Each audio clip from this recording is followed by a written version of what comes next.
நோய் வந்தால் யாரிடத்திலே செல்கிறோம்? சிரமம் வந்தால் யாரிடத்திலே செல்கிறோம்? கஷ்டம் என்றால் யாரிடத்திலே முறையிடுகிறோம்? யாராவது இந்த உலகத்தில் எனக்கு தோள் கொடுக்க மாட்டார்களா? யாராவது என்னுடைய குரலுக்கு செவிதாக்க மாட்டார்களா?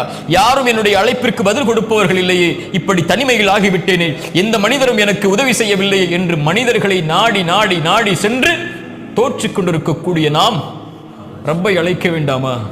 அவன் நமக்கு சமீபத்தில் இருக்கிறான். நாம் பேசுவதை, நம் தேவைகளை கேட்பதை அவன் விரும்புகிறான். கொடுக்கவில்லை என்றால் அவன் வெட்கப்படுகிறானே. அவனை நாடி செல்லாமல் இந்த அற்ப மனிதர்களை உதவிகளுக்காக, துணைக்காக நாடி சென்றால் என்ன அர்த்தம்? யார் அல்லாஹ்விடத்திலே பணியவில்லையோ, கேட்கவில்லையோ, அல்லாஹ் அவர்களை கேட்பதற்காக்குவான். அவனிடத்திலே சிரம் தாழ்த்தி கேட்கவில்லை என்றால் ஒரு நாள் வரும், சிரம் தாழ்த்தி அல்லாஹ்விடத்திலே கேட்க வைப்பான். அல்லாஹ் அவனுடைய அடியார்களை ஒருபோதும் விரட்டி விட மாட்டான், ஒதுக்கி விட மாட்டான். அல்லாஹ் ரப்புல் ஆலமீன் அவனிடத்திலே கேட்கப்படுவதை விரும்புகிறான் என்று அல்லாஹ்வுடைய தூதர் ஸல்லல்லாஹு அலைஹி வஸல்லம் அதனால் தான் சொன்னார்கள், அம்மை யுஜீபுல் முத்தர்ர இதா தஆஹு வ யக்ஷிஃபுஸ் ஸூ.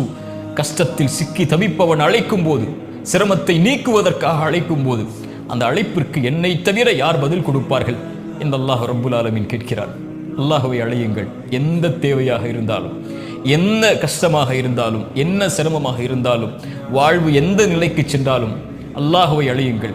அவனிடத்திலே கேட்கப்பட்ட பிரார்த்தனைகள் ஒருபோதும் வெறுமனையாக திரும்ப வராது. அல்லாஹ் நம்மோடு இருப்பான்.